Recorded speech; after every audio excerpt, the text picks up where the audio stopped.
এটার ভিতরে হচ্ছে হোয়াইট ইন্টেরিয়র এবং আপনি যদি সাইডে একটু লক্ষ্য করে দেখেন এটার সাথে কিন্তু বিল্ট ইন অ্যাম্বিয়েন্ট লাইটও আছে। আজকে নিয়ে আসছি টয়োটা ভেলোস। এই গাড়িটা মার্কেটে খুবই রেয়ার।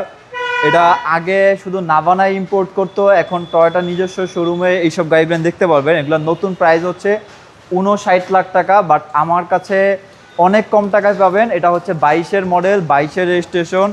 এটা রাশ বা অ্যাভেঞ্জার অল্টারনেটিভ একটা ভার্সন। রাশ অ্যাভেঞ্জার তো যে অপশনগুলো মিসিং ছিল, বেসিক্যালি ওগুলা পূর্ণতা করার জন্যই এই গাড়িটা বানানো।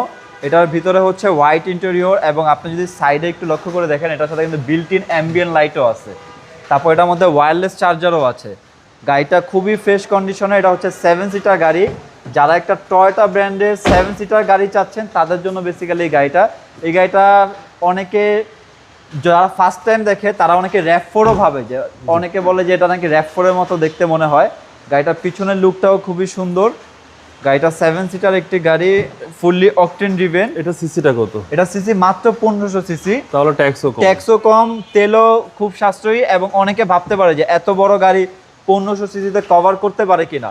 এটা ইজিলি কভার করে ফেলতে পারে, কারণ এটা হচ্ছে horse power, Newton metre, torque ওরকমভাবে ইঞ্জিনটাকে তৈরি করা। এটা হচ্ছে 22-এর মডেল, 22-এর রেজিস্ট্রেশন, পাল কালার গাড়ি। এগুলো বাংলাদেশে ব্র্যান্ড নিউ আসে।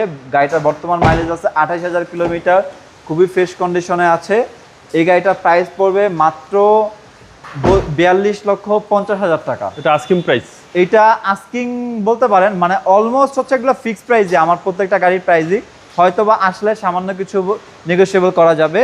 তো যাদের দরকার একটা ভেলোস গাড়ি খুঁজছেন, রেয়ার এডিশনের গাড়ি, আমার শোরুমের অ্যাড্রেস হচ্ছে Dhaka Tejgaon Nabisco biscuit factory ঠিক পিছনে রহিম মেটাল মসজিদের সাথে। আমার শোরুমের নাম হচ্ছে KS কার ভ্যালি। আসসালামু আলাইকুম। ওয়ালাইকুম আসসালাম।